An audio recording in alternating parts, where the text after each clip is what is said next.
Last topic में अपने ने इलेक्ट्रिक डायपोल के लिए एक्सिस पे इलेक्ट्रिक फील्ड फाइंड किया था। एक नया टॉपिक लेके आया हूँ and which is very important for board examination. हर साल इस टॉपिक के अकॉर्डिंग एक थियोरी सीबीएसई बोर्ड एग्जाम में राइट 5 मार्क्स में आती ही आती है, और इस टॉपिक में से 5 मार्क्स में नहीं तो भी 3 मार्क्स में तो एक क्वेश्चन होता ही होता है। आइदर वो थियोरी पूछ लेते हैं, आइदर इसके रिलेटेड कोई न्यूमेरिकल बना के पूछ लेते हैं।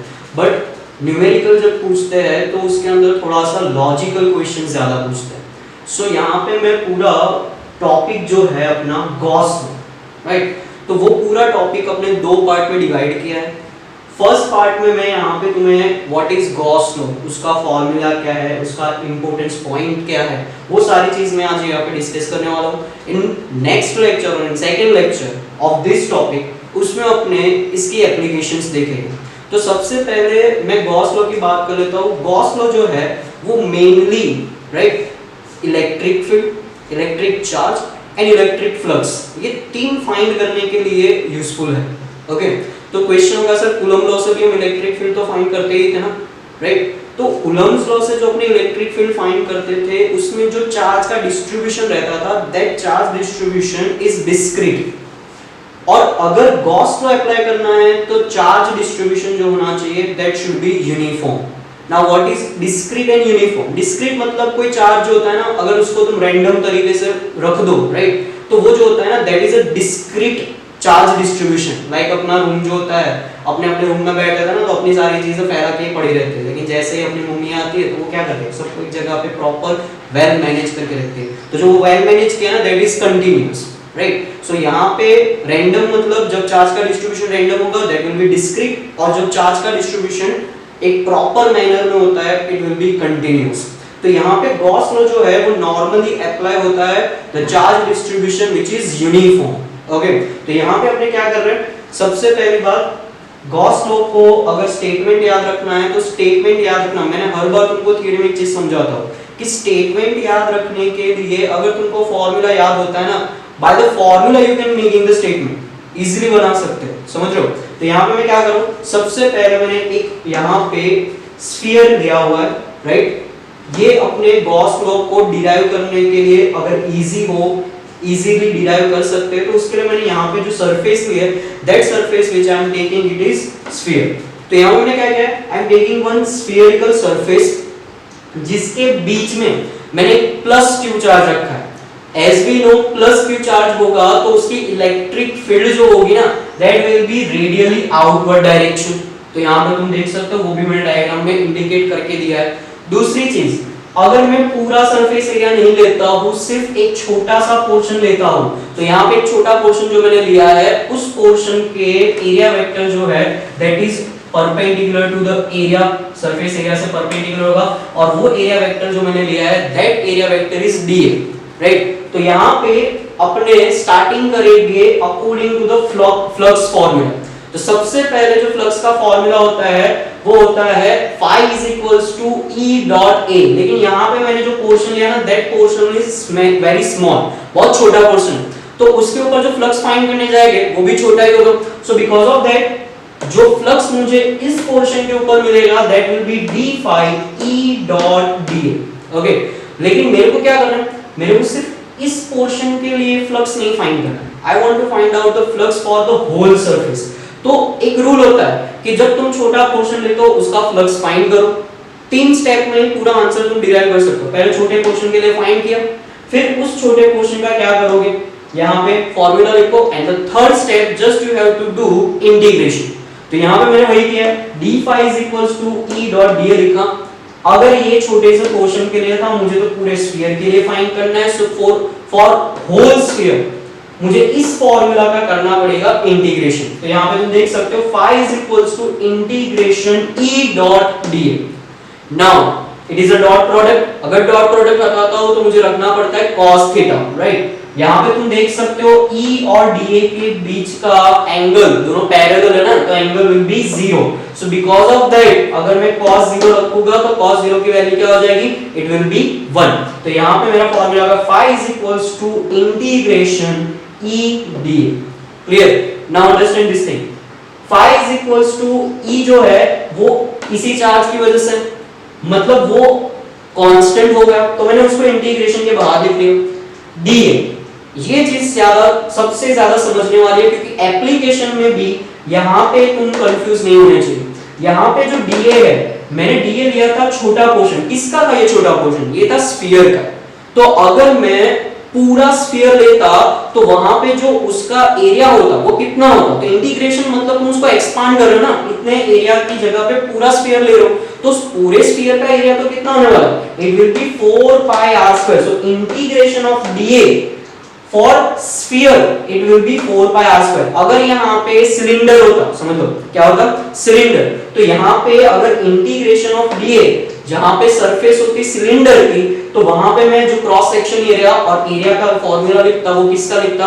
I will be right for the formula of cylinder. तो ये चीज खास करके याद रखना। अभी यहाँ पे e मतलब k cube by r square होता है, यहाँ पे k की जगह पे मैंने रख दिया 1/4 pi epsilon 0, q plus q था 1/, यहाँ पे r स्क्वायर भी आ गया।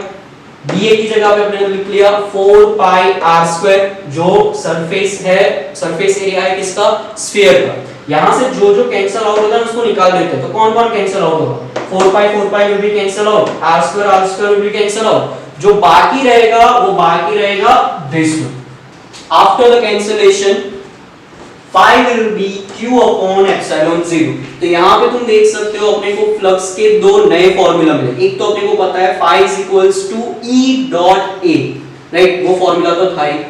दूसरा फॉर्मूला जो अपने ने लिया है which is taken from here, यहाँ पे अभी जब तुम देखोगे, मैंने जब थियरी स्टार्ट की थी गॉस लॉ की, तो वहां पे ये फॉर्मूला लिखा था phi is equals to integration E dot dA, right, is equals to q upon epsilon 0। ये फॉर्मूला नॉर्मली तब अप्लाई होता है जब सरफेस जो होती है ना वो इरेगुलर शेप की होती है। यहाँ पे तो अपने ने रेगुलर शेप लिया है, don't worry, but most of the time this formula used when there is a irregular surface. Okay, कोई प्रॉब्लम नहीं। तो यहाँ पे फ्लक्स के दो फॉर्मूला अपने को मिल गए। The first one is integration E dot dA, और दूसरा अपने ने जो यहाँ पे डिराइव किया that will B q upon epsilon 0।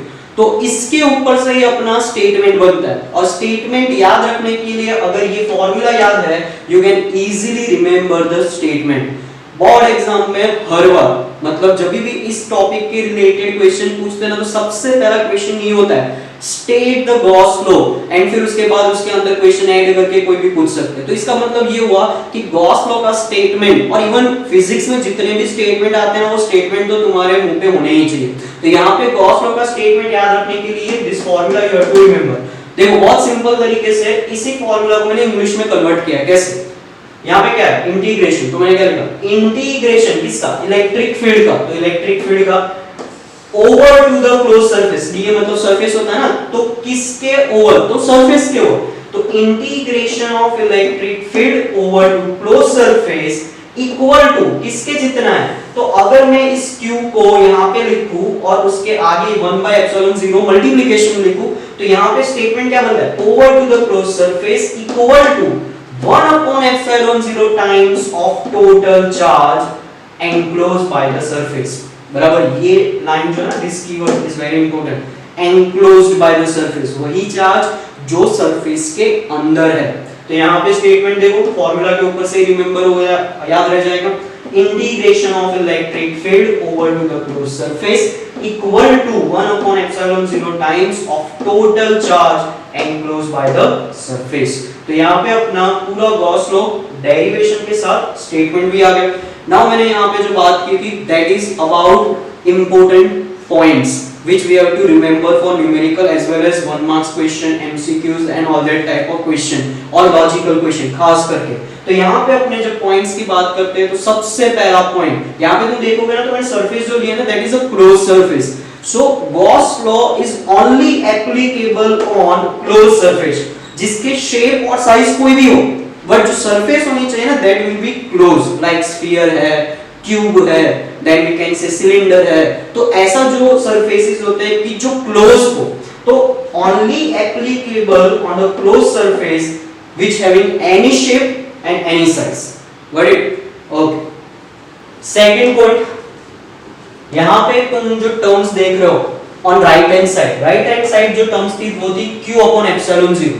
तो यहाँ पे जो q है ना, it is a total charge, मैंने वहां पे स्टेटमेंट में भी बोला था, it is a total charge which is enclosed by the surface. इसका मतलब क्या होता है, ये डायग्राम देखो, अगर मैं यहाँ पे गॉस लॉ अप्लाई करता हूं तो गॉस लॉ अप्लाई करूंगा इस सरफेस के ऊपर, तो मुझे सिर्फ यही चार्ज कंसीडर करने हैं, सरफेस की बाहर वाला चार्ज मेरी कैलकुलेशन में नहीं आएगा। मतलब जब भी मैं फ्लक्स फाइंड करने बैठूंगा तो फ्लक्स फाइंड करने के टाइम मुझे देखना है कि कौन कौन से चार्ज सरफेस के अंदर है, अगर कोई चार्ज सरफेस के बाहर है तो उसको मैं कैलकुलेशन में अवॉइड करूंगा।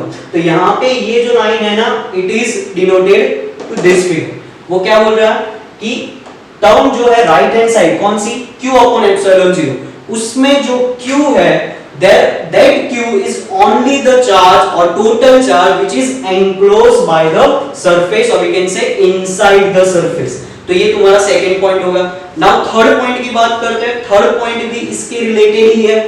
मेरा जो लेफ्ट हैंड साइड का टर्म था वो टर्म था E डॉट dA। तो यहाँ पे तुम देख सकते हो it is denoted electric field, और मैंने स्टार्टिंग में बोला था Gauss law electric field charge और फ्लक्स फाइंड करने के लिए होता है। तो whenever I am using Gauss law for find the electric field, तो इलेक्ट्रिक फील्ड के लिए चार्जेस सरफेस के अंदर हो कि बाहर, सारे चार्जेस अपने कैलकुलेट करेंगे to find out the electric field. बहुत सिंपल है कि इलेक्ट्रिक फील्ड अगर फाइंड करना है तो उसके अंदर चार्ज आइदर इनसाइड हो कि बाहर हो, मैं सारे चार्ज को कैलकुलेट करूंगा for calculating the flux, right. तो यहाँ पे देखो the term in the left hand side which is E dot dA which is for all charge either inside और आउटसाइड द सरफेस। तो यहाँ पे अपना थर्ड पॉइंट भी क्लियर हो गया। नाउ फोर्थ पॉइंट की बात करते हैं। It is very simple. यहाँ पे अपने क्या करते हैं, we are taking the surface, right. एक अपने सरफेस लेते हैं to calculating the Gauss law, एक इमेजिनरी सरफेस लेते हैं। तो वो जो इमेजिनरी सरफेस अपने लेते हैं उस सरफेस को बोलते हैं गॉसियन सरफेस। क्या बोलते हैं उसको, गॉसियन सरफेस। अबे गॉस ने बनाया तो वो अपना नाम तो देगा ही, तो because of that surface is known as a Gaussian surface. Fifth point, Gauss law is very easy to apply on the surface which have some symmetry। Symmetry का मतलब सुनो, सिमेट्री मतलब ऐसे शेप कि जिसका कैलकुलेशन और एरिया और उसको फाइंड करने के लिए अपने को एरिया का formula easily available, like sphere है, then we can say cylinder है, क्यूब है। तो ऐसे जो एरिया है और ऐसे जो सरफेसेस है कि जिसके एरिया अपने को इजीली पता हो, जिसको कट करने के बाद उसके ऑपोजिट साइड वाले जो फेसेस होते हैं वो भी तुमको सिमिलर दिखते हो, तो ऐसे जो अपने शेप है उस शेप को अपने क्या बोलते हैं, सिमेट्रिकल शेप। तो सिमेट्रिकल शेप में तुम स्फीयर कंसीडर कर सकते हो, सिलेंडर कंसीडर कर सकते हो, क्यूब कंसीडर कर सकते हो। तो ऐसे अगर शेप होते हैं तो गॉस लॉ अप्लाई करना इजी हो जाता है। क्यों? क्योंकि फॉर्मूला में तुम देखोगे तो यहाँ पे आता था E डॉट dA।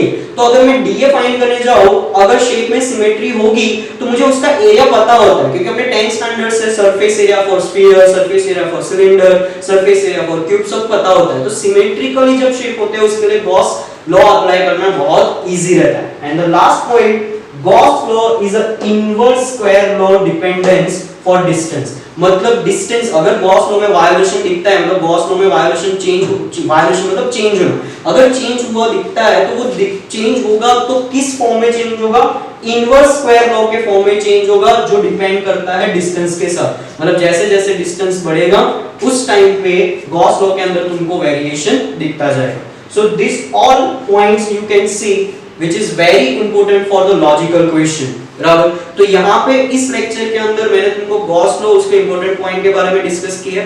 इस टॉपिक के रिलेटेड अभी थोड़ा सा अपना पॉइंट बाकी है which is application of Gauss law.